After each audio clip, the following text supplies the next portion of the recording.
Bueno, muchas gracias a todos por venir al que sigue, nuestra segunda edición del año, pero nuestra primera edición presencial en mucho tiempo. Hoy tenemos 4 egresados súper estrella, como dije antes, pero vamos a hablar un poco como de sus trayectorias, de qué pasó, por qué entraron a la universidad. Entonces vamos a ir hablando de una vez con cada uno.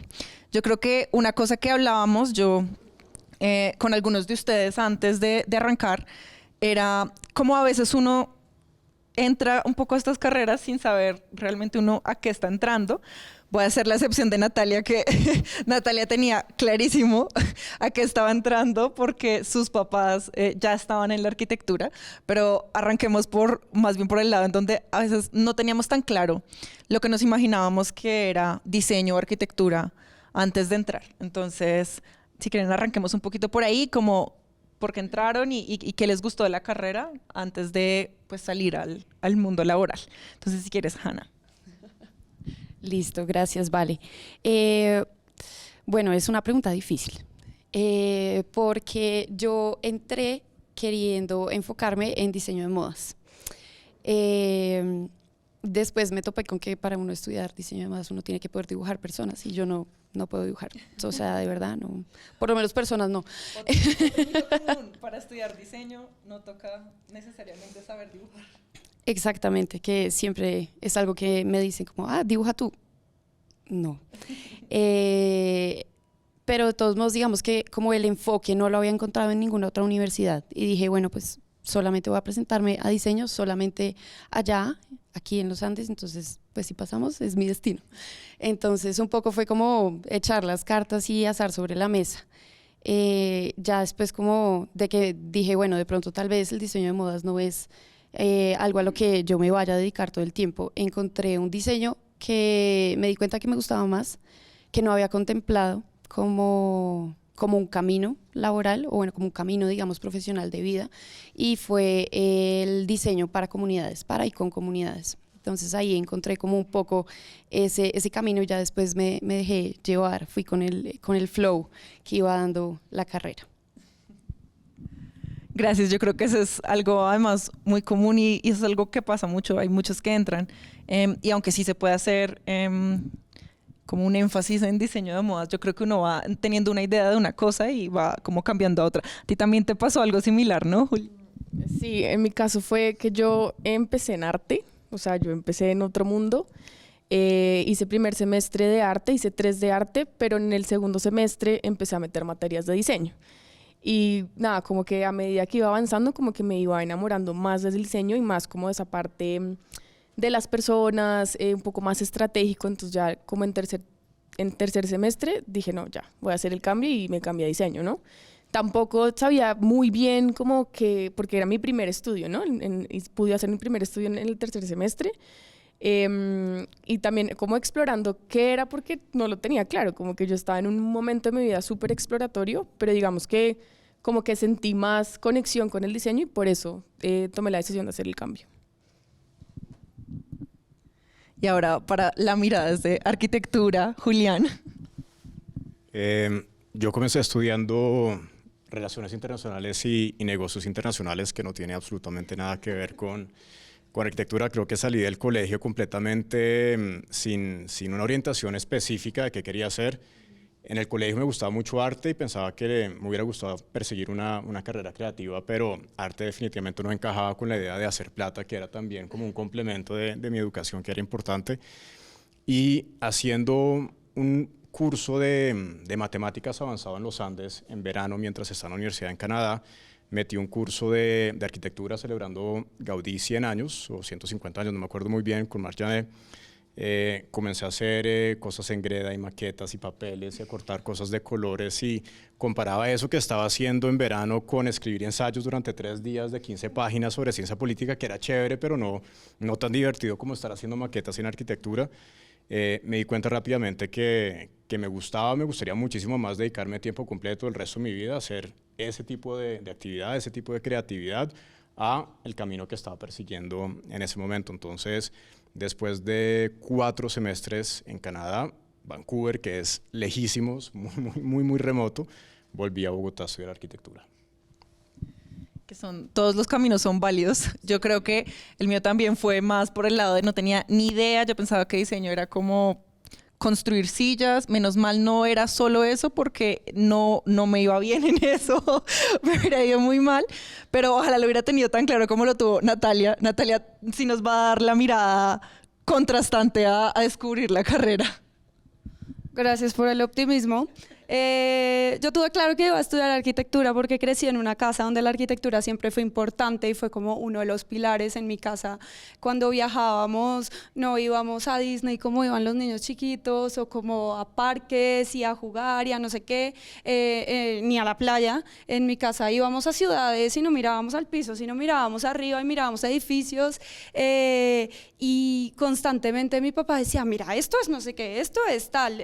Mi abuelo también es arquitecto, entonces yo crecí como en ese mundo un poco, yo crecí viendo planos, crecí acompañando a mi papá a obras y sin tal vez saberlo desde el principio, como que empecé a entrar en ese mundo y crecí queriendo estar en ese mundo, pero no todo fue color de rosa, como tú lo pintaste un poco, porque además en mi casa se han dedicado mucho como al diseño, o digamos esos arquitectos cercanos y familiares se han dedicado al diseño, y yo en un momento me di cuenta que a mí me gustaba como tener la película completa de la arquitectura o del proyecto, por un poco obsesiva que soy de entenderlo todo y querer como saberlo y verlo y controlarlo, por supuesto. Entonces, en esa época, arquitectura en los Andes era muy de diseño y era muy enfocado en dibujo, y el que dibujara mano a mano tenía un camino ganado mucho más fácil que los que dibujábamos en AutoCAD, porque no se me da el dibujo, como a ti, Hanna. Pero después que fui creciendo en mi vida profesional, fue como, no, yo quiero la película completa, y hoy en día hago dirección de proyectos, entonces hago una cosa muy diferente a lo que pensé que iba a hacer cuando quería ser arquitecta. Yo creo que ahí mencionas una cosa que es muy clara también, es que yo creo que a medida que uno va avanzando en la carrera, pues se va abriendo muchas posibilidades, y uno al final, de entrada que uno ni la tiene tan clara como de... Hay múltiples cosas que no le gustan, ¿no? En diseño es muy común saber cómo me gusta esto y esto, aunque no, me gusta la moda y el trabajo con comunidades, aunque no tienen, en principio uno pensaría muchas cosas en común. Con la arquitectura pasa mucho también, como que hay muchos campos diferentes que a uno le gustan y que a veces incluso se ven como muy lejanos, muy difíciles de... No, pues eso sería... increíble trabajar en eso, pero no, diseñar y al final, ¿no?, construir edificios, no, eso sería increíble, pero pues ¿quién me va a dar a mí ya para construir un edificio mañana? Como que eso a veces no se ve tan cercano. Sin embargo, yo creo que hay que arrancar por pequeños pasos. Entonces ahorita sí les voy a ir preguntando a ustedes cómo, cuando ya estaban a punto de graduarse, no terminando, ¿cómo empezaron esa vida laboral? ¿No? Que cuando se enfrentaron a esa pues, incertidumbre, pues como momento de la verdad que llega, que es el final de la carrera, ¿cómo la abordaron cada uno? Entonces, si quieres, Juliana. Como les comenté, yo empecé arte, entonces tenía más materias homologadas. Me acuerdo que me homologaron materias de arte para diseño. Y llegó a mi 7º semestre y ya digamos que ya había visto todas las materias, solo me faltaban los estudios para graduarme. Entonces dije, bueno, ¿pero qué hago? O sea, no va a haber más materias, no sé qué. Y alguien me dijo, no, uno puede hacer práctica. Y en diseño es cero común hacer práctica, o en esa época era cero común hacer práctica. Y yo, bueno, pues me voy a meter a hacer una práctica, pues como para ver qué hago este semestre. Entonces me metí al CTP, es que se llama así, al CTP. Entonces vi prácticas, no sé qué decía, el tiempo, casa editorial, y yo, bueno, pues voy a aplicar, a ver qué tal. Oigan, como sin saber, yo decía, bueno, chévere esto. Entonces apliqué, me llamaron, tuve la entrevista y entré como practicante al tiempo. Obviamente, pues sin saber nada, yo ni idea, o sea, yo pensaba que era para un puesto de impreso, pero era para el periódico digital. Pero digamos que esta primera práctica y este lugar, que pues para mí fue una escuela gigante, fue el primer paso a mi futuro profesional, que es en el diseño UX, porque ahí entré a hacer diseño de experiencia de usuario en mi práctica y bueno, ya después me vinculé, cuando me gradué de la universidad, me vinculé con el tiempo. Pero digamos que para mí la práctica fue como esa puerta de entrada a lo que hago hoy, literalmente. Entonces, por ahí fue que empecé. ¿Y qué tan claro era qué es el diseño UX en No, nada, o sea, nada. Me decían, bueno, vas a estar en el área de UX y yo, ¿qué? Pero lo lindo fue que había una egresada que se llama Luisa Pinto, que ya trabajaba en el área de UX y ella fue como mi mentora en todo momento. Ella fue la que me explicó cómo era el UX, no sé qué, y ahí me di cuenta que muchas cosas de las que aprendí en la universidad las podía aplicar ahí porque finalmente era diseño centrado en las personas, ¿no? Hablar con las personas, todas las herramientas que me dieron de Design Thinking, todos esos estudios de servicios con Natalia Gudelo, como que dije, bueno, esto hace sentido y me funciona en este mundo de UX que es nuevo para mí. Entonces digamos que ahí fui haciendo como la conexión. Y fue muy lindo también tener una persona que había sido egresada de los Andes como conmigo al lado, acompañándome y explicándome qué era todo este mundo nuevo para mí. Sí, porque pasaba, creo que en ese momento no era muy común entender el diseño como desde ese rol, ¿no? Como desde la experiencia de usuario, era más asociado, el diseño tradicionalmente ha sido más asociado como con el diseño gráfico o el diseño industrial de producto, y ese creo que era un campo que empezó a abrirse en ese momento. Pero Hanna, ¿cómo fue? Hanna llegó en otro momento, ya había otro camino recorrido. Cuéntanos tú. Listo. Bueno, yo, nada, terminé proyecto de grado, dije, bueno, mientras me gradúo como tal, voy a respirar, tomar tiempo para mí, decidir en qué quiero trabajar, tratar de pensar o como de imaginarme en qué lugar quiero estar y cómo apuntar para allá.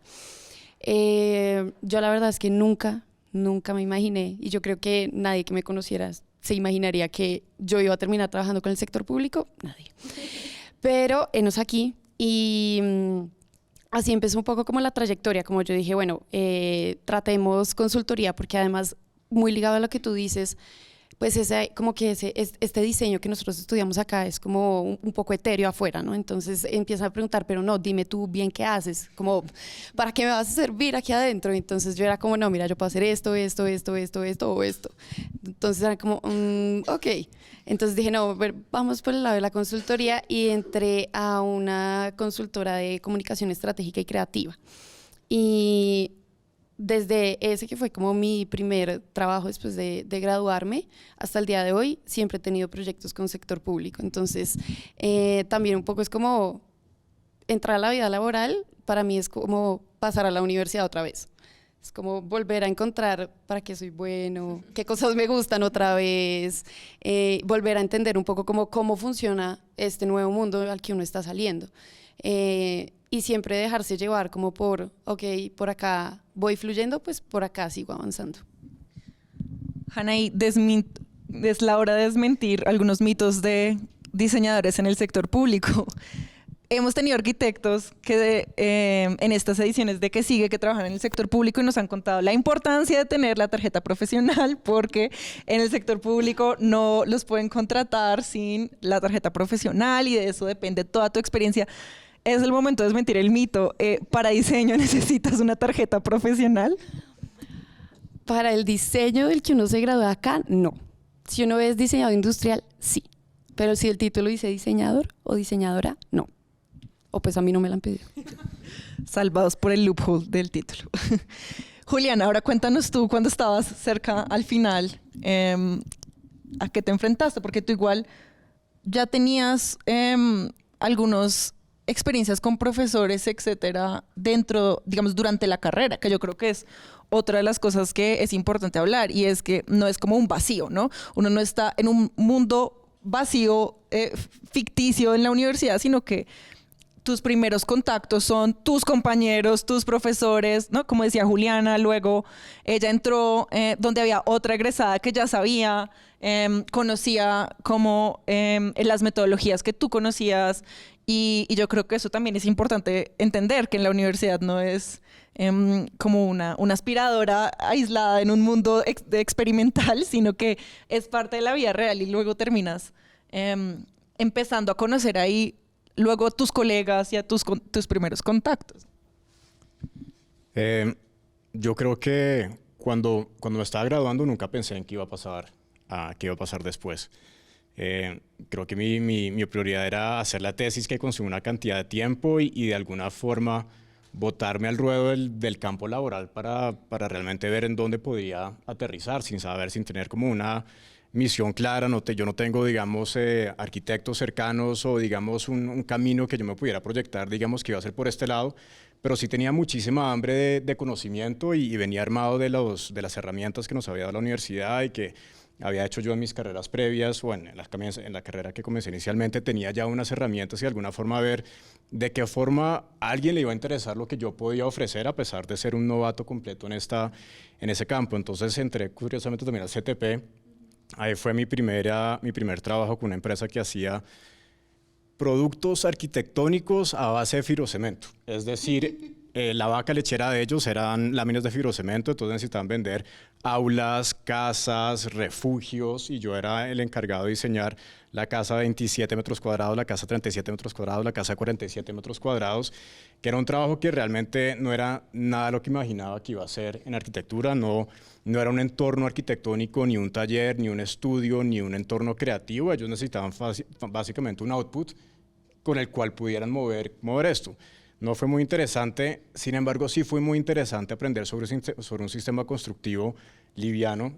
Investigué una cantidad sobre la aplicación en Colombia, sobre las formas como esto se expresaba en otras partes del mundo, en una industria que no está para nada desarrollada en nuestro país, y a pesar de que no me proyecté ahí, a los 6 meses la oficina se liquidó, se terminó y todo dejó de pasar, cosa que yo tampoco tenía certeza que pasaba tan rápido. Aprendí muchísimo de un proceso que realmente era ajeno a la universidad. Entonces yo creo que lo que me dio a mí, sobre todo en ese primer trabajo y en trabajos posteriores, fue querer aprender muchísimo y de mano de proyectos o de oficinas o de mentores que tuvieran la capacidad de los proyectos para darme como más herramientas para ser mejor diseñador. Y Natalia, ¿cómo fue tu proceso? Que también tú me contabas que desde la universidad tú ya empezaste como a trabajar en algunos proyectos y a tratar de empezar a tener experiencias como ya en el mundo laboral, en el mundo real. Bueno, sí, yo trabajé con mi papá pues desde siempre, desde que entendí un poco más la arquitectura, trabajé con él, pero estaba claro que no quería dedicarme a eso 100%, entonces salí de la universidad y no todo es color de rosa, absolutamente. Yo creo que ahí hay una gran crisis de la vida. Cuando uno sale de la universidad puede ser grande, chiquita, mediana, pero ahí hay una crisis y uno siempre es como, ¿y ahora qué? ¿No? Como, ¿y entonces qué hacemos? ¿No? Y uno al otro día de que terminado clases, porque uno en verdad termina clases y el grado es 3 meses después, pero el otro día terminar clases y uno es como, ¿y ahora qué hago? Yo no me acuerdo bien y tú me lo preguntaste, pero no me acuerdo, y me llamaron de la oficina de Giancarlo. Hice una entrevista y entré y me dijeron, vas a trabajar en el velódromo de Medellín, que era uno de los proyectos grandes que había en ese momento en la oficina, y dibuja el espacio público acá y mira a ver acá. Y yo como, ok, ¿y esto qué? O sea, ¿hasta dónde va a llegar?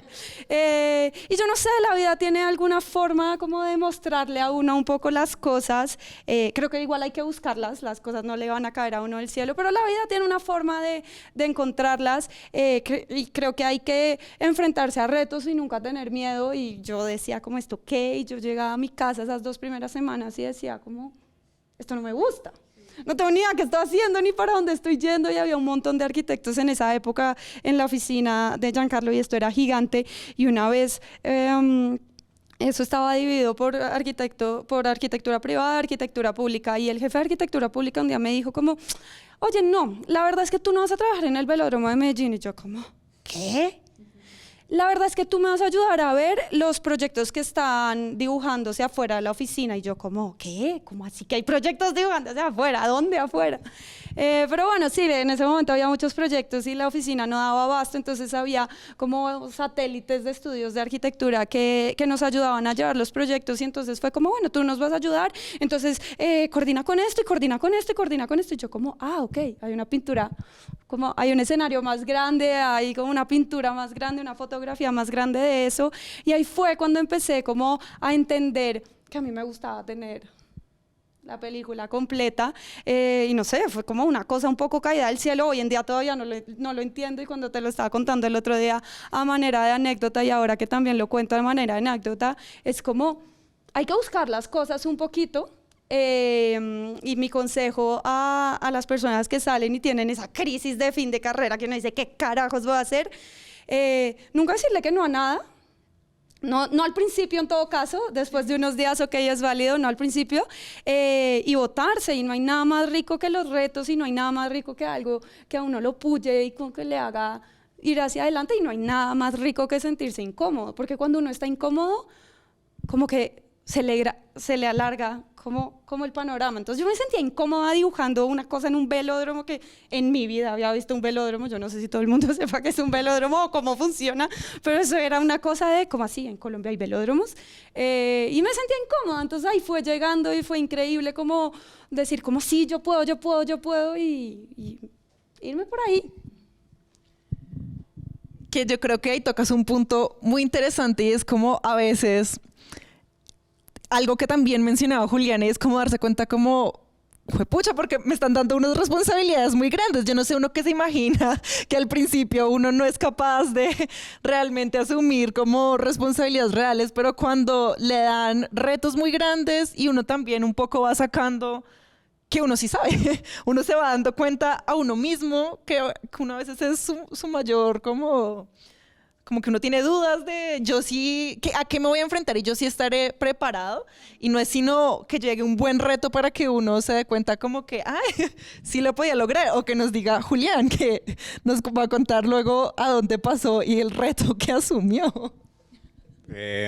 Sí, pues mi trabajo en esta oficina muy cómoda, en la 90 con 11 duró 6 meses puntualmente, donde todo se liquidó rápidamente. Todos pasamos en fila a una sala de juntas donde iban entregándole su terminación a cada persona. Y comencé a mandar mi hoja de vida. Yo creo que es curioso en ese momento porque cuando uno se gradúa, todos estamos buscando trabajo en diferentes medios. Entonces, realmente el apoyo directo no creo que sean los compañeros, porque todos estamos buscando la mejor oportunidad, el mejor trabajo, el proyecto más adecuado y ver de qué forma nos funciona.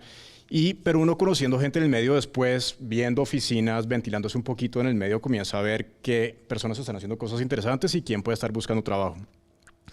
En ese momento estaba la oficina de un arquitecto de la Javeriana que se llama Manuel Villa, diseñando la reforma del Campín para el Mundial Sub-20, que era tremendo proyecto porque es tremendo edificio, un edificio gigantesco, era una reforma de 10.000 metros cuadrados, y como era mundial tenía que suceder la consultoría de diseño y la obra en muy poco tiempo. Entonces yo salí de esta oficina de 6 meses con muy poquitas herramientas, apenas sabía dibujar en AutoCAD por colores, ni sin grosor de líneas, sin CTV, sin ninguna noción de taller.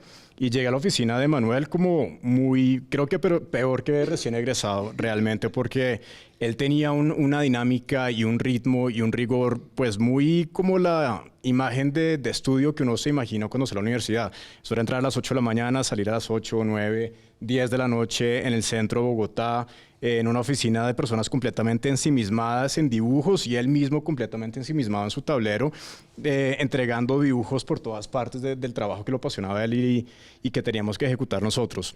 Entonces yo comencé dibujando espacio público a la bajada del puente peatonal. Al poco tiempo comencé a hacer un poco más de detalles, me enseñó a dibujar realmente con expresión y con criterio, a entender el proyecto que estábamos manejando. Terminé haciendo la coordinación técnica de todo el proyecto con la interventoría de la Nacional, y después comencé a hacer la supervisión arquitectónica en obra, donde teníamos a a la interventoría, al constructor, a la alcaldía, con todos los problemas de la alcaldía en ese momento. Éramos oficina de 3 personas, que es curioso porque las oficinas pequeñas de arquitectura tienen muchísimas ambiciones, pero tienen un alcance o un equipo muy pequeño o muy limitado para hacer proyectos muy complejos. Entonces era yo de 26, 27 años en una mesa de 50 personas con Samuel Moreno en ese momento, que era desastroso, tratando de defender por qué queríamos X material o X geometría y la forma como queríamos hacer, siempre defendiendo a capa y espada la arquitectura, y Manuel de alguna forma pues le di tal vez las herramientas y la confianza para saber que yo era como el caballito de batalla siempre en sitio. Mi oficina quedaba debajo de la escalera norte de la plataforma que se construyó para el Campín. Entonces yo vivía como en botas en 50 centímetros de agua, con planos completamente húmedos pegados en las paredes. Pero me dio las herramientas en un tiempo muy comprimido, muy limitado, porque fue un trabajo de 18 meses, de hacer tal vez el trabajo que una persona, un arquitecto, una constructora más grande va a hacer en mucho más tiempo. Yo me hablaba con los estructurales, con la gente de presupuesto, con los inventores, con los abogados, y siempre, digamos, en unos términos que tenía que tener peso yo para poder tener una conversación con ellos y que me creyeran y que entendieran que para nosotros esto era muy importante. Si yo llegaba muy tímido a la conversación, pues me pasaban completamente por encima y era un cero a la izquierda. Entonces me di cuenta que sí podía, que tenía las herramientas, y si no las tenía, las podía siempre encontrar, sea en Manuel directamente en ese caso, en las personas alrededor que también les interesaba algo que es común de todos los proyectos de arquitectura, y es que todos queremos hacer un buen proyecto, todos queremos hacer el mejor proyecto.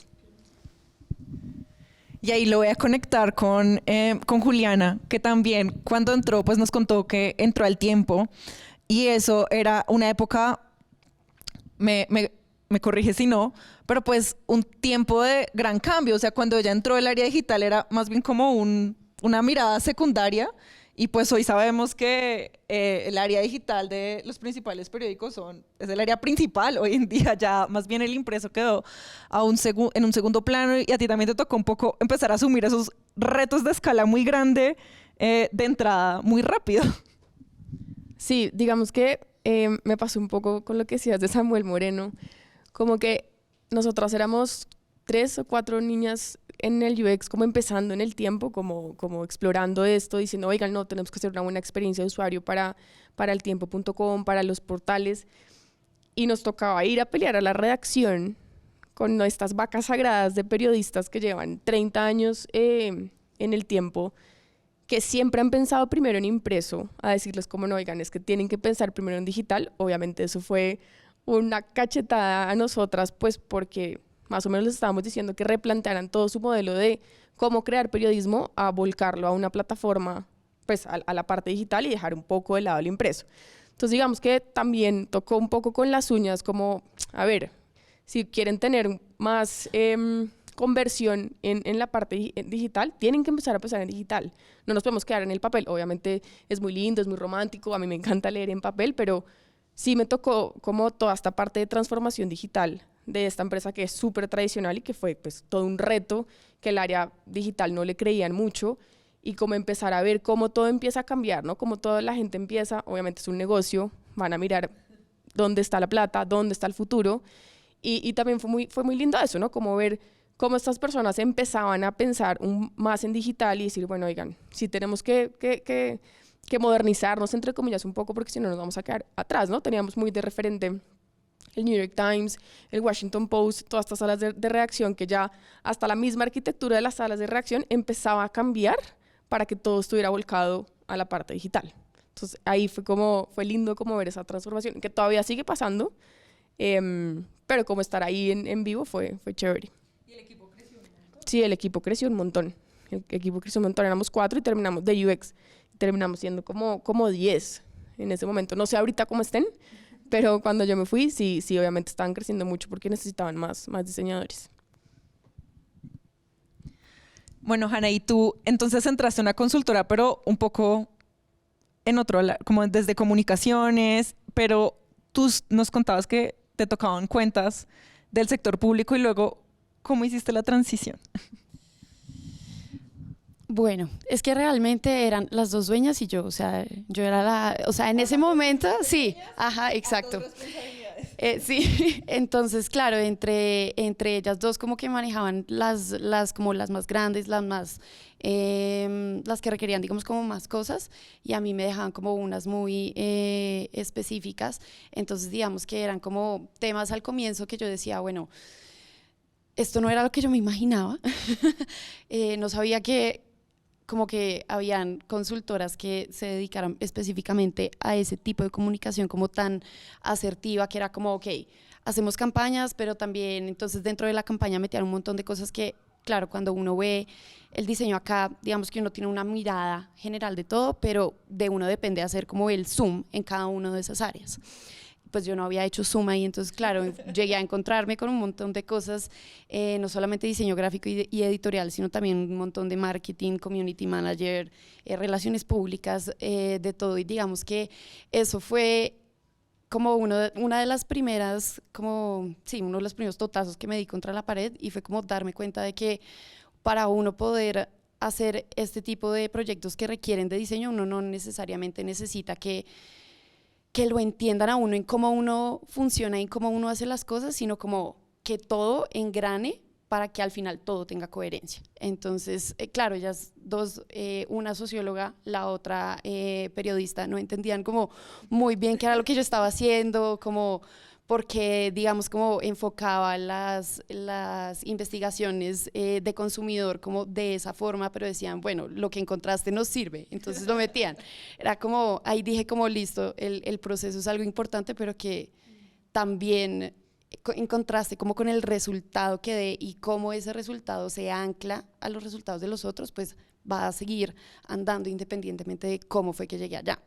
Entonces eso fue como la primera estrellada que tuve ahí, como fuerte de, o sea que sí, o sea, uno lo ve en la universidad, el proceso, el cómo llegué acá, y es como sí, pero también a uno como que le hace falta, y en el mundo real, le digo yo, como el mundo laboral, uno entiende que ese resultado tiene el mismo peso que tiene todo el proceso. Bueno, Natalia, entonces tú nos estabas contando que ya empezaste a encontrar parte de lo que te gustaba en la oficina de Giancarlo, pero luego decidiste como ir más hacia allá, o al final decidiste cambiar, como que hablábamos antes y me decías que sentiste que cumpliste un ciclo en esa oficina, y yo creo que eso es algo súper importante para discutir acá, y es también uno darse cuenta cuando uno siente como que uno está en un trabajo, uno que está ganando. Estoy aprendiendo, válido, o estoy ganando muchísimo, válido, pero si estoy aprendiendo, hasta qué punto ya aprendí lo que tenía que aprender, o como es difícil, o a veces es muy obvio, en contraste, a veces es difícil como uno darse cuenta de eso, o a veces se hace muy claro, pero cuéntanos cómo fue tu experiencia de entender cómo ese proceso y seguir. Bueno, yo creo que pues la vida es de ciclos un poco, y uno también tiene que entender cuando las cosas se están acabando y salir bien y terminarlos bien. Yo creo que desgastar algo, sea lo que sea, y aquí entrando un poco en la forma de ver la vida, como ya sea una relación, un trabajo, no sé, un mismo proyecto, a veces las cosas se degeneran y terminan saliendo como mal, y esos finales son catastróficos. Entonces yo creo que uno debe también entender cuando algo ya cumplió a donde tenía que cumplir y ya está en ese momento donde es mejor tal vez pasar a la siguiente página, y yo llegué ahí en ese momento en la oficina de Giancarlo, que me enseñó muchísimo y estaré siempre muy agradecida con él, pero llegué a un momento que ya quería cambiar. Me fui a un estudio de arquitectura, estuve un tiempo ahí haciendo vivienda, que la verdad no me mataban, dibujando mucho, que nunca fui fan de dibujar, obvio.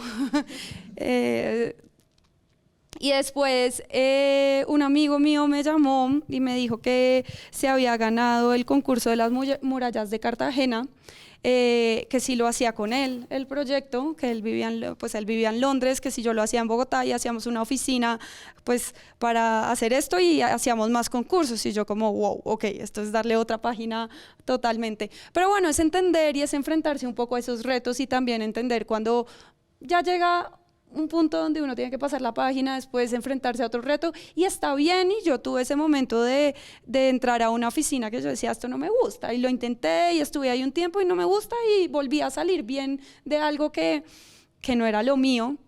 Entonces yo creo que está bien también en el mundo laboral y en el mundo real darse cuenta, o sea, no decir que no al principio, pero también darse cuenta cuando ya no hay que desgastar las cosas y no hay que pelar el cobre, como se dice en el mundo coloquial, y hasta dónde uno puede llegar, siempre como dando lo mejor de uno, y eso fue siempre mi intención.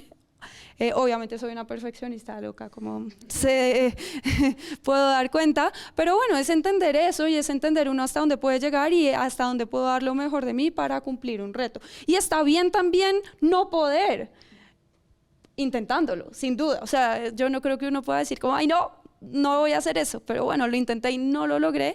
Es muy chévere, y en esa época hicimos concursos arquitectónicos, muchos, afortunadamente nos fue muy bien, ganamos varios y otros tuvimos menciones o segundos o tercer puesto, y fue como una segunda universidad en sentido de ejercicios muy rápidos, muy completos, donde uno podía ir muy profundo en las exploraciones, y fue absolutamente increíble porque yo soy fan de la arquitectura pública, me encanta como, y creo que, bueno, eso es un poco la arquitectura, pero me encanta cómo el hombre habita el edificio y cómo se relaciona con él, y eso en una casa es un poco como egoísta. Entonces en la arquitectura pública es muy abierto, y ahí tuve la posibilidad de explorarlo a profundidad, y con eso, o sea, ese fue el gran aprendizaje de esa época, aunque después pues pasé a trabajar con un fondo de capital que no tiene nada que ver con eso, pero cada experiencia laboral le enseña a uno cosas, y eso es como lo más importante, como saber aprovecharlas, porque todo eso son como ingredientes de la receta de quién es hoy uno, o quién es el profesional que está, no sé, aquí parado, acompañado a ustedes, y que nos forma a cada uno. Entonces, eso es súper importante, como enfrentarse a esos retos, así no le gustan a uno. Sí, está muy bien probar y darse cuenta como, bueno, por este lado pronto no fue, o por este lado sí, pero sí también darse cuenta un poco cuando es el momento de seguir. Y también chévere lo que nos decías un poco también de lanzarse al agua, porque finalmente salirte de una oficina, que uno puede verlo de cierta manera como una estructura, una seguridad, y un poco lanzarte al agua con tu amigo a hacer algo completamente nuevo, y a lanzarse al agua con la propuesta de ustedes. Eso es un cambio importante y requiere valor. Y de eso sí que nos puede contar Julián.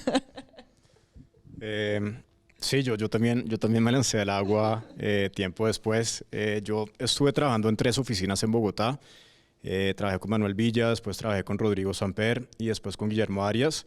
Eran oficinas de formato pequeño, de proyectos muy, muy interesantes, y donde tenía un protagonismo muy grande, trabajando de la mano de alguien que respetaba una cantidad, con clientes muy interesantes, con proyectos súper interesantes, pero siempre encontrando limitaciones a qué tanto podía hacer. Yo creo que eso fue un poco lo mismo que tú. A mí me gusta controlar gran parte del proceso, porque también pienso en muchos casos que tengo unas ideas que pueden ser mejores de las que estoy encontrando en las oficinas donde estoy. Entonces veía muchas fortalezas que sin duda fueron aprendizajes de las oficinas, y también debilidades que yo me imaginaba que yo haría diferente si fuera mi propia oficina, si fuera mi proyecto, si fuera mi cliente, sobre todo porque creo que lo que más me costó a mí siendo arquitecto es la mala fama que tenemos nosotros, donde la gente dice, si tú contratas a un arquitecto va a costar 4 veces lo que se estipula inicialmente y se va a demorar el doble.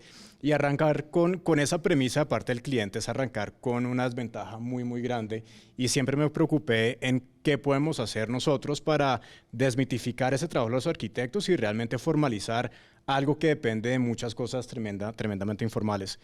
Entonces me terminé frustrando al cabo de un tiempo de no encontrar el espacio para crecer en este formato de oficinas, porque el protagonista siempre va a ser la persona para quien uno está trabajando, nunca va a ser, digamos, el arquitecto que se está tratando de lograr ese camino. Y para generaciones anteriores a la nuestra tal vez tenía sentido y era consecuente pensar que uno tenía que hacer como toda esta labor de sacrificio para llegar a algún punto, pero creo que en mi caso, pues si uno se compara con los amigos que tenían, se catapultaban, digamos, de puesto en puesto, salario en salario, y uno veía que las cosas del lado nuestro no avanzaban de la misma forma.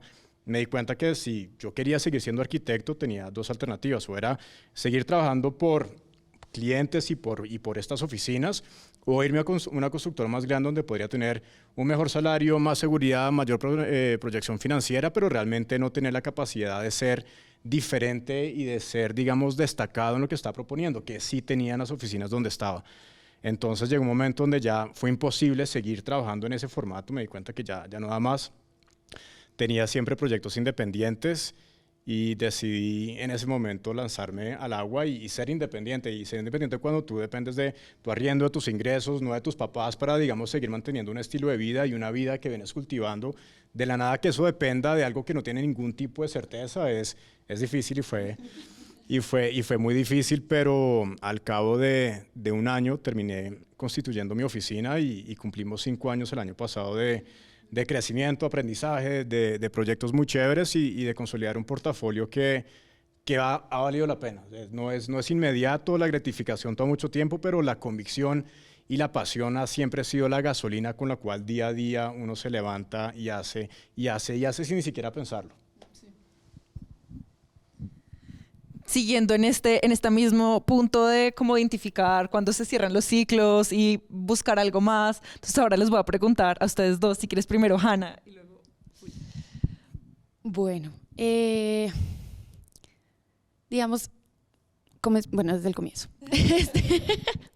En el primer trabajo que estuve en la consultora de comunicaciones estuve solamente 4 meses, pero fueron 4 meses en los que dije como, creo que ya aprendí lo que quería y lo que necesitaba de este mundo, y realmente el siguiente trabajo, que fue en la veeduría, no lo busqué, llegó. O sea, yo ni siquiera mandé hoja de vida en ese momento, sino que ya la había mandado antes y me llamaron, fue harto tiempo después. Y me dijeron como, oye, hay esta posibilidad, que digamos acá cuando uno ve los estudios es muy parecido a ese formato de poder hacer descubrimiento, interpretación, delimitación y después ya como pasar a la fase de proponer, prototipar y todo esto. Entonces yo dije, bueno, pues ya digamos como que he podido entender un poco cómo funciona este mundo de las comunicaciones, tanto en el sector privado como en el sector público.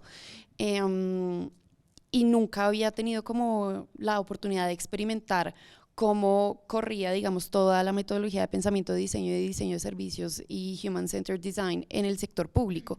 Entonces dije, pues me parece muy interesante que esto alguien lo esté viendo desde el sector público para poder hacer la vida de uno como ciudadano más fácil y más sencilla. Entonces dije como, bueno, listo, vamos para allá. Ese es un ciclo que no se ha cerrado. Seguimos en el ciclo de la innovación pública. Y de todo el tema también de la transformación digital, que ahorita creo que se evidenció mucho más con el tema de la pandemia. Y creo que es un ciclo que tiene muchos ciclos por dentro, porque uno, dependiendo de la orilla en la que esté, o dependiendo como desde qué punto se pare dentro del ecosistema, uno igual va a seguir aprendiendo cosas diferentes. Entonces, desde el ámbito de la veeduría distrital, como con su mirada distrital, territorial, aprendí unas herramientas que ahora, digamos, a nivel nacional, en la entidad en la que estoy, me doy cuenta de que funcionan diferente. Entonces uno se da cuenta de que no todo es extrapolable, no todo es replicable de la misma forma, pero de todos modos sí hay como unas pistas de uno por dónde puede ir. Y digamos que el ciclo es, creo que yo lo anclo mucho como a lo que es todo lo que nos enseñan en la carrera, y es que yo en cualquier momento me puedo volver a devolver y volver a arrancar, o puedo volver al comienzo o al segundo paso o al último paso, o me adelanto y después me devuelvo. Entonces creo que eso es algo que funciona mucho también en el sector público, y que es algo pues que me ha llevado a aprender que es un ciclo de ciclos. Muy cierto, además. Y creo que es que también el sector público, funciona, valga la redundancia, en un ciclo completamente diferente al sector privado, y al final ahí también hay muchos cambios de una entidad a otra, como que hay mucho de unas personas que están trabajando en cierta, y así conoces a otras personas y luego van a otra entidad y necesitan tus habilidades en esa entidad, y yo creo que por eso no es tan comparable, porque creo que va a un ritmo diferente y va como asumiendo unos retos súper transversales, además de entidades súper diferentes, ¿no? Como que tus saltos han ido de lugares muy diferentes los unos a los otros. Sí. Digamos que, pues habiendo trabajado en el sector público, desde el sector público y para el sector público desde el privado, uno puede entender cómo funcionan esas relaciones que hay, ¿no? Entonces, sí pasa mucho que uno pues entra a una entidad, conoce a la gente, después pasa uno a otra entidad y termina trabajando con esas mismas personas que como que lo iniciaron a uno, digamos, en el ecosistema de innovación pública. Y que al mismo tiempo uno también va como iniciando a otras personas, entonces es como una red que se sigue nutriendo, que sigue teniendo como unos enlaces y unas anclas que uno puede identificar fácilmente, referentes, como pasa también, por ejemplo, en el mundo de la arquitectura. Y dependiendo de cómo uno ve que funcionan esas relaciones, uno también puede, a partir de esas relaciones, tener alianzas, tener colaboraciones. Y esa es, digamos, otra cosa que me he dado cuenta, y es la importancia de cómo uno lleva como la relación con los aliados en el sector público. En el sector privado también pasa, también lo he vivido, pero digamos que en el sector público es, o bueno, esto es algo que acuño, que es: ¿para qué tener enemigos cuando uno puede tener amigos? Literal, es como, en vez de ponerme a competir con quién es el mejor laboratorio de innovación, más bien, ¿por qué no me dices qué haces tú, qué estoy haciendo yo, y miramos qué podemos hacer juntos? Y ya.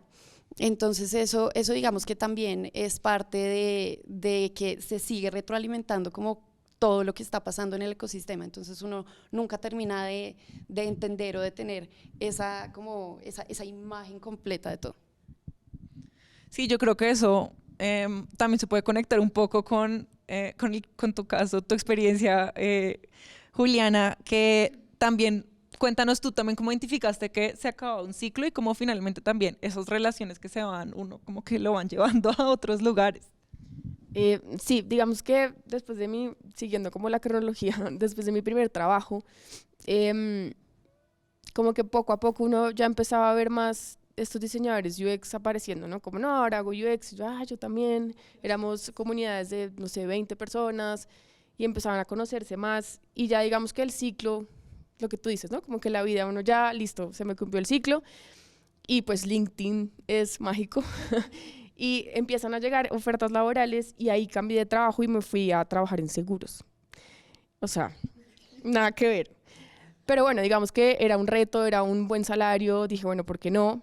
Y ahí estaba una amiga que conocía, que también era graduada acá, que también era UX, que había trabajado conmigo en el tiempo en un proyecto freelance, que me llevó a esta nueva empresa que se llamaba Juice, que era brasilera, y ahí me di cuenta que el diseñador UX puede estar en cualquier industria, ¿sí? O sea, yo venía de un periódico, pero tengo 6 meses de onboarding de seguros, te digo que es una póliza, que es un condicionado, que es lo que tú quieras, porque mi trabajo finalmente y mi rol es que el usuario entienda qué es eso, ¿no? Como volverlo digerible, y para eso tengo que ser, pues, Dios mío, la experta. Y ahí también lo que tú decías, ¿no? Uno va conociendo gente y va refiriendo, y hoy en día, digamos, la gente que yo refiero o la gente con la que yo trabajo y con las que trabajo hoy en día es porque la conocí en mis primeros trabajos o tuve algunas primeras conexiones y ya sé que trabajo bien con él, ya sé cómo es su trabajo y está muy bien. Entonces, digamos que hay que cuidar muy bien esas cosas, cerrar muy bien esos ciclos. Yo cuando me fui del tiempo, pues bueno, súper bien, y empecé todo este camino, que también fue un camino de 2 años y medio, conociendo y aprendiendo todo esto de esta nueva industria que era chino mandarín al principio, ¿no? Pero y también te pasó un poco lo que nos contaba Julián, ¿no? Que de pronto a veces las empresas No, pero hablo por Yo quería preguntarte cómo finalmente en Just te pasa un poco una experiencia similar a lo que le pasó a Julián, y es como a veces las empresas funcionan, a veces las empresas no funcionan. Sí, este proyecto duró 2 años y medio, fue una startup, como no funcionó. A la final como que hubo un problema en la superintendencia con un papel, un permiso que no nos dejó operar como aseguradora en Colombia y tocó, nada, liquidaron el proyecto y pues todo el mundo ya, digamos que en el sector tecnológico y digital se mueve mucho, entonces digamos que todo el mundo salió con trabajo, pero sí, digamos que no funcionó y pues nada, hay que apague y vámonos, liquide la empresa y ya está, pero lo más lindo es la gente, o sea, ustedes no saben los amigos y la gente tan linda y lo que yo aprendí en ese proyecto. Obviamente fueron 2 años y medio donde no estuve al aire como aprendiendo de las personas, que digamos que eso en mi rol es súper importante, tener esa retroalimentación de los usuarios, pero a la vez fue un momento en la vida donde fue hacer proyectos súper locos, con seguros, soñárnosla, hacer cosas que nunca en mi vida había pensado como de innovación y creo que eso también está bien, ¿no? No siempre es como producir, aprender, sino que también tener la oportunidad de un trabajo que te pueda dar esa flexibilidad de relajarte y como tomarla con calma también está delicioso. Sí, total. Y un poco como tú decías, ese cambio a una industria tan, digamos, diferente, que uno podría pensar que hace un diseñador en una aseguradora, y creo que Natalia también tuvo un cambio así. Nos estabas contando cómo primero estabas haciendo concursos súper de arquitectura, súper de proyectos, de conceptos profundos, y nos contabas que luego te fuiste a trabajar para un fondo de inversión. Sí. Los amigos son importantes, ustedes lo mega dijeron, y en un momento de la vida un amigo me llama y me dice como Nati, entré a trabajar con un fondo que acaba de comprar una cadena de hostales y necesito un project manager que me ayude con todo el plan de desarrollo. Y yo como, ajá. Y pues obviamente, pues haciendo muy corto el cuento de esto, la inversión del fondo es para el plan de desarrollo, es decir, para abrir hostales. Entonces uno de los puestos que necesitaban más rápido, porque en ese momento estaban formando la oficina central, era alguien que se encargara de abrir hostales, porque sí, necesitaban recursos humanos, mercadeo, no sé qué tal, pero pues necesitaban a alguien que hiciera hostales. Entonces Alejandro un día me llama y me dice eso, nunca se me va a olvidar, estábamos yendo a un estéreo picnic en un carro, en uno de esos trancones monstruosos. Entonces, bueno, me llama antes de recogerme y me dice, bueno, ya hablamos, y hablamos en el carro. Me dice, bueno, hay que hacer esto, entonces vamos a hacer hostales, y entonces los hostales pues son del fondo, pero también los vamos a operar, entonces necesitamos buscar y tenemos que abrir no sé tú cuántas camas en no sé cuánto tiempo. Yo como, ok, vale, de una, hagámoslo. Me acuerdo que él dijo como, bueno, yo me inhabilito para entrevistarte, entonces te va a entrevistar otras personas, y entré a trabajar con un muy amigo en esa época, hoy en día de mis mejores amigos, con los que afortunadamente seguimos trabajando increíble, pero eso es una cosa de un tiro al aire también, ¿no? Uno a veces confía en la gente, sabe lo que hace, y así como hay cosas, o sea, oportunidades increíbles, pues también a veces las cosas salen mal, pero hay que confiar en la gente y siempre hay que hacer buenos contactos. Pero bueno, entré acá y entonces fue como, bueno, necesitamos abrir hostales, entonces vamos a abrir uno en Tayrona. Y yo como, ok, un hostal, ¿qué carajos es un hostal? Porque además nuestra industria de hostal tiene un prejuicio gigante, y es que si ustedes cierran los ojos y dicen hostal, se imaginan a alguien que no huele tan bien, seguramente no se lavó no se bañó en los últimos 2 días, usa flip-flops seguro, y tiene una mochila así de grande cargada en la espalda. Y entonces era como, ok, hostales. Y entonces esto se abrió un mundo gigante, donde aquí viene un poco este cuento de la arquitectura pública, porque era como lo público de lo privado, ¿no? Como el edificio, de los edificios más grandes que uno puede hacer en el mundo, pues, de la arquitectura privada. Y esto eran hostales 5 estrellas y le apuntaban a un target impresionante, o sea, el target es gente como muy culta, que le gusta viajar, que viaja con una intención, que viaja por aprender, que, mejor dicho, su sueño es viajar, no es el hostalero que solo puede pagar poco, entonces se queda ahí. Y esto se volvió como una cosa gigante, y una pasión muy linda, porque en ese momento además nosotros nos sentábamos un montón a hablar y a decir, bueno, ¿qué vamos a hacer para que esto sea diferente? Hoy en día las grandes cadenas de hospitalidad tienen su cadena de hostales, pero ¿qué íbamos a hacer para que esto fuera diferente? Y yo decía, como no, esto tiene que hacer algo, y en trasnochadas y habladas infinitas, llegamos como a un concepto muy grande y era que todos los hostales iban a ser diferentes, que no íbamos a poner el mismo sello en todas partes y que aquí iba a haber una oficina de arquitectura y la íbamos a sacar del estadio. En ese momento decidimos que todos los hostales iban a ser locales, no íbamos a caer en lo trillado, no íbamos a caer en lo repetitivo. Si el hostal iba a ser en Medellín, era un hostal paisa, y si el hostal era en Tayrona, se iba a ser sentir un hostal de Tayrona, y el de Buenos Aires era un hostal porteño.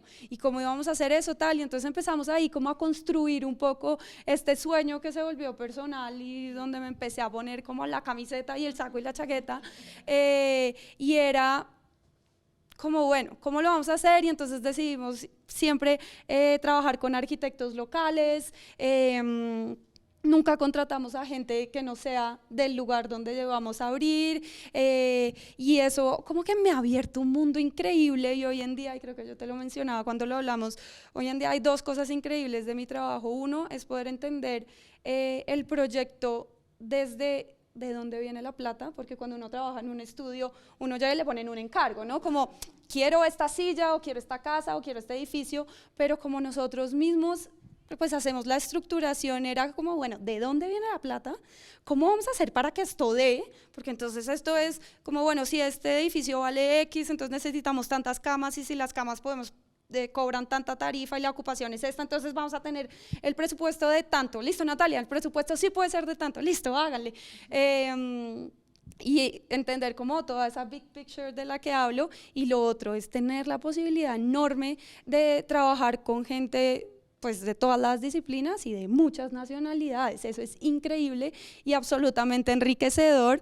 Obviamente a veces estamos con el equipo, mejor dicho, llorando encima de la mesa porque uno no sabe hablar con todo el mundo, y así todos hablemos español. El mexicano, el argentino, el peruano es absolutamente diferente, pero hoy en día esos retos son increíbles, entonces uno nunca va a dejar de tener estos retos, y eso es lo que enriquece un montón como la trayectoria o el trabajo. Y afortunadamente sí hemos abierto un montón de hostales, pero cada proyecto es absolutamente diferente, es un mundo, es una cosa como muy diferente al otro.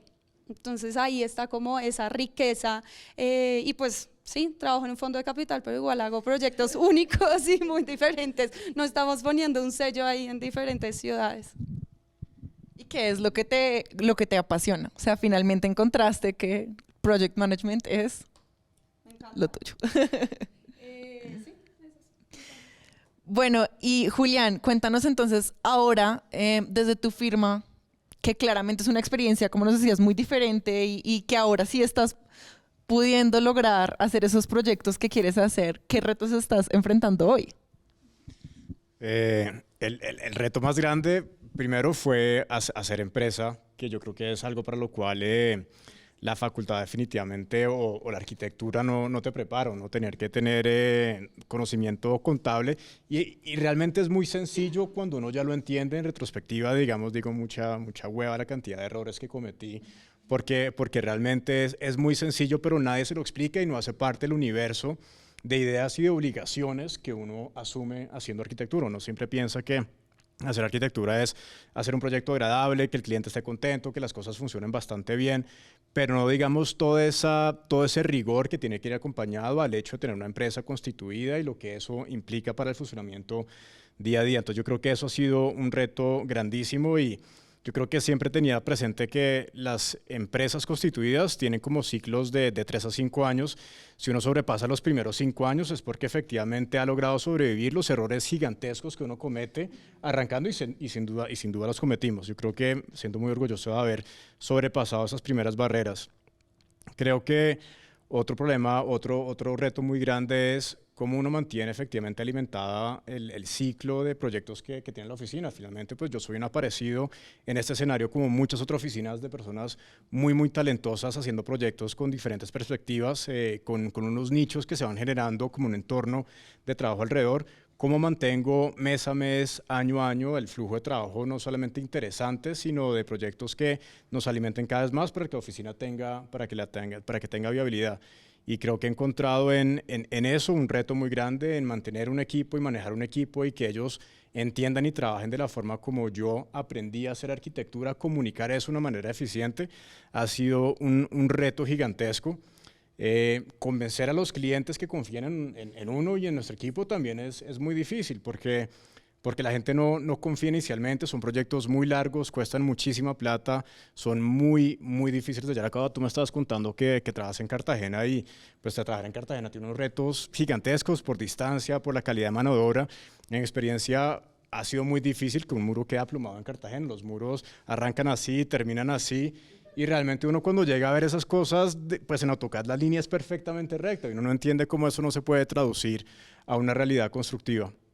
Entonces, lidiar con ese sinnúmero de imprevistos y de cosas que están completamente por fuera del control de uno es muy difícil. Pero lograr hacerlo y hacerlo de tal forma de que toda la gente que está involucrada en el proyecto se sienta a gusto, agradable y sobre todo, digamos, entusiasmado por lo que uno está haciendo como resultado final, creo que es el éxito que tiene un arquitecto de ser sobre todo un integrador de ideas y de personas y de disciplinas. Creo que independiente del trabajo que uno está haciendo, oyéndolos a todos, somos muy camaleónicos en lo que hacemos. Tenemos que tener siempre la capacidad de ponernos en los zapatos de un cliente, de una aseguradora, de una institución pública, de un local donde vas a abrir un hostal, para entender y poder formular siempre ese mejor proyecto. Yo creo que lidiar cada vez más con más y más proyectos, más y más personas, más y más equipo, de una forma eficiente que se mantenga certera al alma, que hace la oficina diferente a la siguiente y a la siguiente. Eso es y seguirá siendo siempre un reto. Mi aspiración es poder seguir creciendo más y eso pues va a traer siempre ese problema multiplicado. Y que en ese reto que tú mencionas y en ese trabajo duro y como de mantenerse como fiel, justo lo que tú dices, como que igual sí sean trabajos con de los que te sientes orgulloso y yo creo que eso al final pues se va notando. Hablábamos que lo importante que también es para ese reto de que otros confíen en uno y que uno quien es dentro de un mar de posibilidades va siendo muy importante, pues también esos logros que se van logrando, esos proyectos exitosos que dan mucha visibilidad. Recientemente un proyecto tuyo fue además muy reconocido, gana premios, etcétera, y yo creo que eso también va impactando. ¿O cómo lo ves tú? No, pues yo creo que uno nunca arranca un proyecto sabiendo exactamente cómo va a terminar, y el proyecto que mencionas es el restaurante de Leonor Espinosa, que comenzamos a trabajar hace 4 años, al mismo tiempo que yo me estaba sentando en un escritorio, en una oficina compartida, a arrancar Refugio. La amiga al frente mío que hizo mis tarjetas de presentación de la oficina, yo soy amiga de la hija de Leo, están buscando arquitectos porque no me presenta su portafolio. Y en ese momento comenzamos a trabajar con ella, ya no tenía proyecto, no tenía inversionistas, no tenía local, tenía la idea que quería salir del centro. Y yo pues entendía que aquí estaba una oportunidad singular de hacer algo que sin saber qué podía ser mucho más importante que el apartamento donde va tu familia, donde van tus amigos y ven personas digamos muy específicas. Entonces comenzamos a trabajar, terminó siendo un proyecto increíble que nos armó de herramientas también impresionantes porque fue en pandemia. Arrancamos el local en la 81 con 11, en un edificio de Daniel Bonilla, el último piso con una vista de 180 grados de Bogotá, que era muy chévere, y arrancó la pandemia y el dueño del proyecto y el edificio no se pusieron de acuerdo en el precio del arriendo. Entonces le pusieron un candado a la puerta y se cerró el proyecto en la pandemia y yo miraba como mi flujo de proyectos, el proyecto más grande que teníamos completamente parado, mi equipo esperando a ver qué íbamos a hacer y no sabía muy bien qué podía pasar, pero curiosamente, y se lo admiro muchísimo a Leonor, la capacidad que tiene de convencer a muchas personas de seguir adelante, la siguieron apoyando, el local cerró las puertas, cerró la obra que estaba a 2 meses de abrir. Ya teníamos cocina instalada, sobrepiso, instalaciones, extracción, acabados, mobiliario, la prueba, la silla con la tela, todo estaba ahí, pero faltaban 2 meses para terminar y esa puerta se cerró. Y al poco tiempo encontramos un local en la 65 entre cuarta y quinta y ahí comenzó a hacerse un proyecto. Arrancamos obra al mismo tiempo que estábamos diseñando el proyecto. O sea, fueron 2 proyectos. fueron 2 proyectos, que fue fantástico porque realmente no había ningún proyecto adicional llegando a la oficina en ese momento, entonces terminó siendo lo mejor que me podía pasar. Y comenzamos a hacer este proyecto sobre la marcha. Parte de la forma como me gusta hacer a mi arquitectura realmente significa estar ahí desde el comienzo hasta que ponemos la servilleta encima de la mesa, porque siento que el proyecto, el diseño realmente no se limita a 2D o a las 3D que puede tener uno en un entorno digital, sino que realmente se dispone o saca su mejor situación cuando uno está hablando día a día en la obra con las personas que hacen parte del proyecto, con el eléctrico, con el carpintero, con el de la piedra, con el ornamentador, con el constructor, con la cliente para saber qué gusta, qué no gusta, qué está siendo difícil, qué podría ser más fácil y de esa forma encontrar, digamos, unos mejores resultados. Eso siempre buscándose el mejor proyecto, no sabiendo qué visibilidad o qué efectos puede tener. Muy grato que aplicamos a la Bienal y quedamos dentro de los finalistas, que es en 2 semanas, y eso sin duda nos da la capacidad de tener muchísima más visibilidad, de poder atacar y ser mucho más ambiciosos de lo que fuimos en ese momento, de poder atacar proyectos más grandes. Siempre me acuerdo de haber entrado al Campín 10.000 metros cuadrados sin saber dibujar en AutoCAD y ver cómo eso no me quedó grande y digo, no, realmente no hay nada que nosotros no podamos hacer, no hay proyecto que no tenga una esencia y una lógica que la universidad y la misma carrera nos ha enseñado, digamos, a reducir a sus elementos más básicos para a partir de eso construir eslabones cada vez más complejos. Creo que la riqueza está justamente en aprovechar esas oportunidades y ver hasta dónde pueden llegar, sabiendo que nunca hay un límite a lo que uno puede hacer. Igual, felicitaciones, vamos a estar siguiendo de cerca la Bienal en la facultad. Y Hanna, ahora cuéntanos tú, entonces, ¿qué retos estás enfrentando hoy? También la pandemia fue un reto para ti y también saliste del otro lado. Sí, la pandemia fue un reto para mí. Yo llegué de viaje y empecé a trabajar de una vez. Trabajé esta vez, como comencé en una consultora de diseño así normalita. Y pues en la pandemia con todo esto entré al mundo del diseño de experiencia que había, pues digamos que acá en la universidad uno lo ve muy general, pero digamos yo no había hecho Zoom ahí porque dije como no me apasiona tanto como ese lado. Pero entonces, claro, me dijeron, bueno, tú eres la única que ha trabajado en sector público de las que tengo acá, así que tú entras ahí. Entonces fue como empujón. Y entré a hacer todo el diseño de experiencia de Corona App, que fue la aplicación que utilizamos en la pandemia. Fue un gran reto porque realmente yo nunca, como les decía, no había hecho Zoom ahí, entonces fue aprender en una semana todo lo que se necesitaba para poder diseñar la interfaz, porque además eran ciclos de iteración así de rápidos, ¿no? A mí me podían llamar a la 1 de la mañana, oye, hay un bug y yo no, ven, te explico, eso es del back, esto no es vivo, pero igual yo era como, ok, entonces yo me tocaba escribirles a los del back, oigan, por favor, ayúdennos con esto, porque claro, la aplicación tenía que estar funcionando al 100%, y más en un momento en el que todo era incertidumbre y no teníamos como esas herramientas para poder identificar cuántos casos había, cómo estaba la gente. Esta fue como la solución que le dimos bueno, vamos a tratar de que la mayor cantidad de gente nos pueda decir cómo está sin que tengan que recurrir al médico todo el tiempo.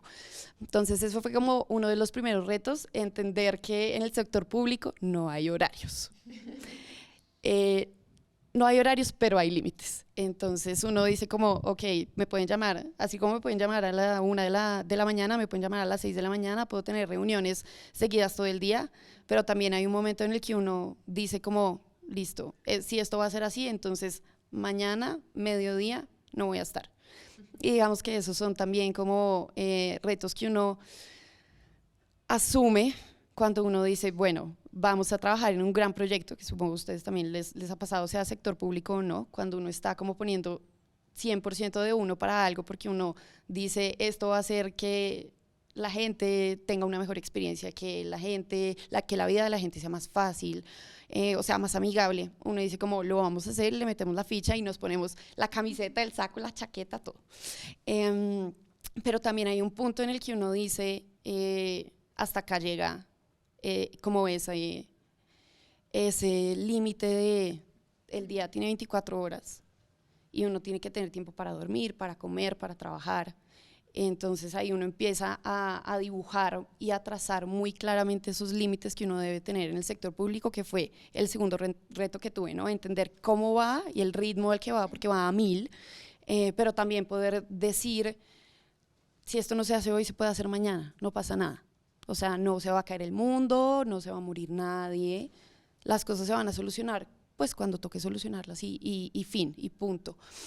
Y ahorita yo creo que el reto más grande es que yo siempre había estado como desde la parte técnica, siempre como solamente desde la parte del diseño, decir, no, mira, así es como podemos hacer todo el proceso para llegar a tu solución, tal, pero nunca me había involucrado como en los temas jurídicos, presupuestales, políticos, que eso implica. La mirada más grande. La mirada más grande, exactamente. Y estos ya casi 3 años, bueno, 2 años y piquito que llevo en Impulsa, sí me han llevado mucho a explorar y a entender cómo funciona la parte jurídica, cómo tiene que funcionar la parte jurídica y presupuestal para que la técnica pueda calar. Y ahí es donde uno dice, como uno del sector público también vende. O sea, uno también va puerta en puerta, entidad pública, hola, soy otra entidad pública, ¿será que podemos hacer algo? Entonces ahí también uno empieza a mirar cómo esas colaboraciones tienen toda una parte formal de, tiene que haber algún documento que pueda formalizar que estamos haciendo algo juntos, y también si va a haber presupuesto como vinculado al proyecto, quién va a poner, cuánto se va a poner, cómo se va a hacer, cada cuánto se va a pagar, qué entregables va a haber, y todo eso va ligado 100% a la parte técnica. Entonces ese es como el mapa que uno trata de construir en el sector público, teniendo en cuenta, ok, el abogado me dijo esto, pero la gente de financiera y de administrativa me dice esto, el jefe dice esto, yo de la parte técnica estoy diciendo esto. Entonces uno tiene que un poco jugar Tetris, ¿no? Es un poco como un juego muy estratégico de poder alinear todas las cosas para que al final las cosas sí puedan caer y puedan salir, porque muchas veces los proyectos se caen ni siquiera por falta de presupuesto o ni siquiera por temas técnicos, sino porque jurídicamente no se puede. Entonces, no, mira, no hay representación legal ahorita por el cambio de gobierno, no, o sea, no hay quien firme el convenio que venimos trabajando hace 8 meses. Entonces uno dice, ok, bueno, ¿qué otras opciones hay? ¿Qué otras cosas podemos hacer? Jurídica, dígame, ¿cómo se puede habilitar esto? Creo que eso es uno de los retos más grandes cuando uno entra a trabajar en el sector público, que uno no se puede quedar en su nicho, sino que uno tiene que saber un poquito de todo. Y eso como va ligado a lo que ustedes decían, de uno tiene la posibilidad de sumergirse muy profundamente en algo, salir y después mirarte otra vez y uno, con razón esto y esto no estaban encajando. Sí, creo que resumes un punto que lo hemos estado viendo en todos, y es como a medida que uno va avanzando en la trayectoria profesional, también uno va asumiendo retos más grandes o va viendo la necesidad de, como decía Natalia, ver las cosas desde una mirada más grande y ver no solo de pronto la cosa en la que uno quería trabajar, uno era experto, sino ya empezar a entender todo. Sí que lo decía Julián, desde hasta crear la empresa, hasta formalizar, ese tipo de cosas que uno pensaba que uno podía evitar, hablar con el abogado, no. Toca hablar con el contador, toca entender con los financieros y responder a indicadores y responder cuál es el retorno de la inversión, pues toca. Y eso es algo como que uno va viendo que luego solo hace sentido, hace parte de la vida y como de crecer en responsabilidades. Y fue un poco también así tu experiencia, ¿no? Juli, cuéntanos también cuáles son tus retos hoy, en dónde estás y cómo también en lo que habíamos hablado, ese rol también ha ido creciendo. Sí, bueno, mi experiencia ha sido un poco diferente porque digamos que yo siempre he seguido una línea que es la de UX y he estado como en diferentes empresas, siempre como en el área de diseño UX. Ahorita estoy en Mercado Libre y digamos que pues mi día a día sí es muy diferente porque en mi caso la experiencia del usuario pues es el rey. O sea, yo todo el día estoy pensando en la experiencia y obviamente hay como un sistema, hay como una mirada holística de, bueno, cómo va a ser la experiencia total de que este usuario va a tener, pero digamos que yo sí me enfoco mucho en la interfaz, el botón, qué pasa si va a esta pantalla, qué pasa si va a este otro lugar, o qué pasa con este wording o con este copy, si lo está entendiendo, ¿sí? Como que yo tengo que ver la experiencia completa, pero soy muy minuciosa porque para mí ver lo que tú decías, tú lo debiste vivir en la app del Corona App, sí, sí. Es muy importante porque cada paso y cada decisión que uno tome, pues le convierte en mi caso a Mercado Libre, ¿no? Y es un negocio y tenemos que pensar hacia el negocio y cómo vamos a atraer más ventas y cómo vamos a crecer ahorita el negocio que pues en la pandemia esta cosa se creció, esta empresa es como un monstruo gigante ya en Colombia. Yo me acuerdo que yo fui la diseñadora número 15, ahorita somos de 200, es un montón. Digamos que el reto más grande o de los más grandes que vivo es cómo ponerle orden, ¿no? Porque claro, eso es lo que pasa de crecer espontáneamente, ¿no? Que todo se vuelve un desorden y es como, bueno, ¿por dónde empiezo? Y si bien hay una estructura, Mercado Libre está súper estructurado, trabajar con argentinos es trabajar así a la par y eso me ha gustado mucho. También es muy bueno ver, digamos, venía de una startup también de un banco que cuando yo entré llevaba una semana al banco y crearlo desde cero y es un desorden, esto es como un desorden más organizado, pero también es como ver cómo reto yo ese sistema que viene 20 años trabajando, ¿no? Mercado Libre es una empresa que ya tiene 20 años y cómo con nuevas miradas empezamos a darle una vuelta a esa experiencia, ¿no? Como, bueno, listo, ya sabemos que el checkout puede ser así, pero ¿cómo replanteamos? ¿Cómo lo hacemos más sencillo? ¿Cómo lo hacemos más rápido? Bueno, obviamente esto es capitalismo puro y duro, pero ¿cómo hacemos que las personas compren más y que tengan una buena experiencia? No sé si alguien ha comprado por Mercado Libre, pero la experiencia es buena. Sí, es muy buena. Es muy buena, pero digamos que ese challenge está todos los días, ¿no? ¿Cómo hago que el usuario entienda? ¿Cómo hago que sea sencillo, ¿no? Y es algo que yo veo mucho. Hoy justo le estaba contando a Vale que estamos en testeos con usuarios de un proyecto que llevamos construyendo 4 meses, que sale en enero, y verlo con usuarios es como, uy, no, obvio, ¿cómo no vi esto? ¿Cómo no vi esto? El usuario no entiende, no es claro. En una palabra puede cambiar todo el entendimiento, ¿me entienden? Entonces es como ese detalle y ser súper minucioso y ser súper prolijo como en el día a día, que es como el reto más grande, ¿no? Y que uno tiene 1000 cosas y se le pasan y se le olvida, pero es como, mi papá siempre me lo ha dicho, revisa otra vez, vuelve a revisar, que esté bien las cosas, lo que estás entregando. Entonces creo que ahí, en esa minuciosidad, está como el reto, un poco de ese diseñador UX que entregue una buena experiencia al usuario. Bueno, muchísimas gracias a los 4.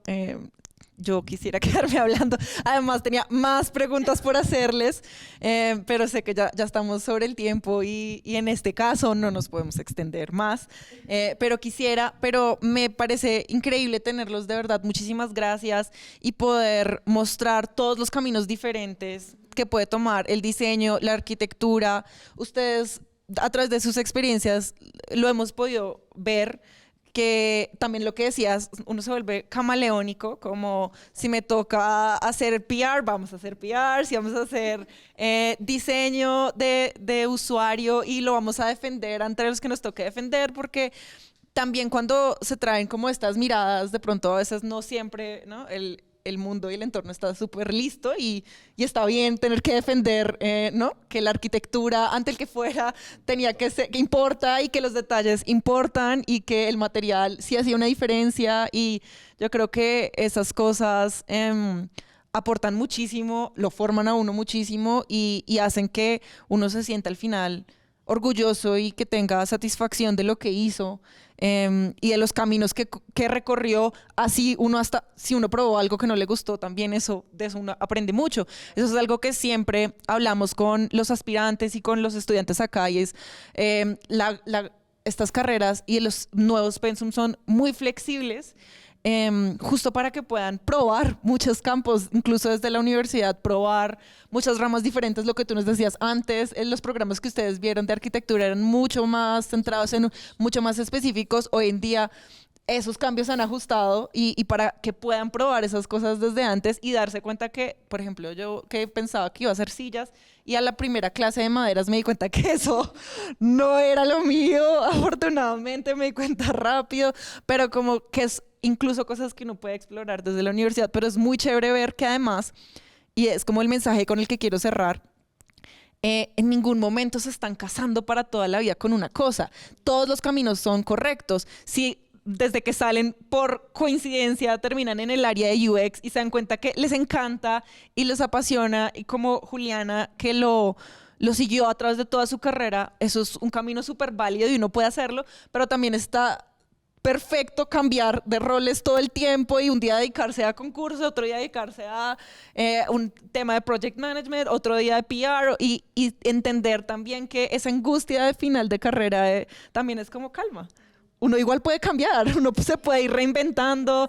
No me gustan las empresas que hay, puedo ir creando la mía a un costo muy alto, pero son opciones válidas. Entonces también como tranquilos, ¿no? Como vean todas las opciones que hay y que todo el tiempo ustedes tienen esa ventaja desde la formación y es que se pueden reinventar en estas carreras. Son muy amplias, no les toca quedarse con algo que no les gusta si quieren probar. Además, ni siquiera es que no les guste, de pronto quieren probar retos nuevos como han sido las experiencias que ustedes nos han contado y eso es lindo verlo como en la realidad, ¿no? No solo en la teoría. Entonces, muchísimas gracias por acompañarnos y estaremos pendientes para hacer una próxima sesión de Que Sí.